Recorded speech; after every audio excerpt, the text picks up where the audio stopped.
नमस्कार मित्रांनो, जर तुम्ही आता पाहिलं असेल तर मुख्यमंत्री लाडकी बहीण योजनेच्या ज्या काही महिला अपात्र ठरलेल्या आहेत, त्या महिलांकडून पैसे हे ज्यांना ते हप्ते अगोदर जे मिळालेले आहेत जुलैपासून डिसेंबरपर्यंत जे काही हप्ते मिळालेले आहेत, ते हप्ते पुन्हा म्हणजे वसूल करण्याची गोष्ट ते हप्ते पुन्हा त्यांच्याकडून परत घेण्याचा अफवाही पसरलेली आहे आणि ती अफवा खरी आहे की खोटी आहे हे आपण आजच्या व्हिडिओमध्ये बघणार आहोत. तर आदित्य तटकरे मॅडमनी स्वतःहून ट्विट केलेलं आहे ट्विटरवरती. तर ते आपण काय आहे माहिती जाणून घेऊया. त्या अगोदर आपल्या चॅनलवरती जर नवीन असेल तर चॅनलला सबस्क्राईब करा आणि व्हिडिओ थोडा जरी आवडला असेल व्हिडिओला लाईक करून शेअर पण नक्की करा.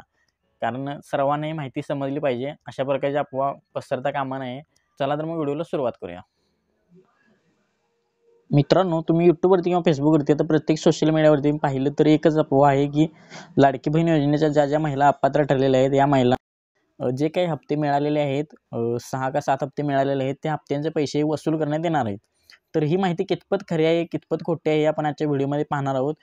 अदिती तटकरे मॅडमांनी ते ट्विट केलेलं तुम्ही पाहू शकता. ऑफिशियल अकाउंट आहे हे, खोटं नाही आहे. तर ती माहिती काय आहे आपण जाणून घेऊया या व्हिडिओमधून. व्हिडिओवरती आपल्या चॅनलवरती जर नवीन असाल तर चॅनलला सबस्क्राईब नक्की करा. कारण आपण आपल्या चॅनलवरती अशाच प्रकारच्या अपडेट्स तुम्हाला रिअलमध्ये घेऊन येत असतो, ज्या काही खऱ्या असतात. चला तर मग व्हिडिओला सुरुवात करूया.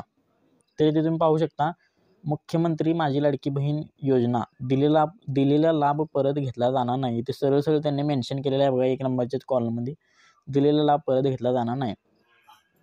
इथे काय लिहिलेलं आहे बघा त्याने, मुख्यमंत्री माझी लाडकी बहीण योजनेसाठी अपात्र ठरलेल्या लाभार्थ्यांना जानेवारी महिन्यापासून सन्मान निधी वितरित केला जाणार नाही. म्हणजे ज्या महिला अपात्र ठरलेल्या आहेत अशा महिलांना जानेवारीपासून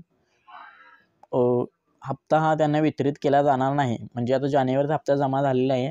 अशा पण बऱ्याच ठराविक महिला आहेत ज्या अपात्र ठरलेल्या आहेत त्यांना जानेवारी महिन्याचा हप्ता हा मिळालेला नाही. तथापि कल्याणकारी राज्याची संकल्पना पुढे नेत असताना लाभार्थ्यांच्या खात्यात यापूर्वी जमा करण्यात आलेला सन्मान निधी परत घेणे उचित ठरणार नाही. इथे तुम्ही पाहू शकता, नीट लक्ष देऊन वाचा. इथे आलेला सन्मान निधी परत घेणे उचित ठरणार नाही. म्हणजे त्यांचं काय म्हणणं आहे की ज्या महिलांना या योजनेचा लाभ मिळालेला आहे त्या महिलांचे पैसे जर अपात्र महिला ठरलेल्या असतील तर त्या महिलांचे पैसे परत घेतले जाणार नाहीत. त्यामुळे तुम्ही कसलीही चिंता करू नका. तुम्हाला कोणतेही पैसे भरावे लागणार नाहीत किंवा पैसे परत घेतले जाणार नाहीत. कोणत्याही तुम्ही अफवावरती विश्वास ठेवू नका. म्हणून ते त्यांनी लिहिलेलं आहे बघा. म्हणूनच कोणत्याही लाभार्थ्यांच्या बँक खात्यातून आत्तापर्यंत जुलै 2024 ते डिसेंबर 2024 देण्यात आलेली लाभाची रक्कम परत घेतली जाणार नाही. याची कृपया सर्वांनी नोंद घ्यावी. तर ही माहिती होती महत्त्वाची. तुम्हाला माहिती कशी वाटली कमेंट करून नक्की सांगा. यामध्ये तुमचं नाव आहे की तुम्ही पात्र ठरलात की अपात्र ठरलेला आहात तेही देखील कमेंट करून नक्की सांगा. आणि चॅनलवरती जर आपल्या नवीन असेल तर चॅनलला सबस्क्राईब नक्की करा.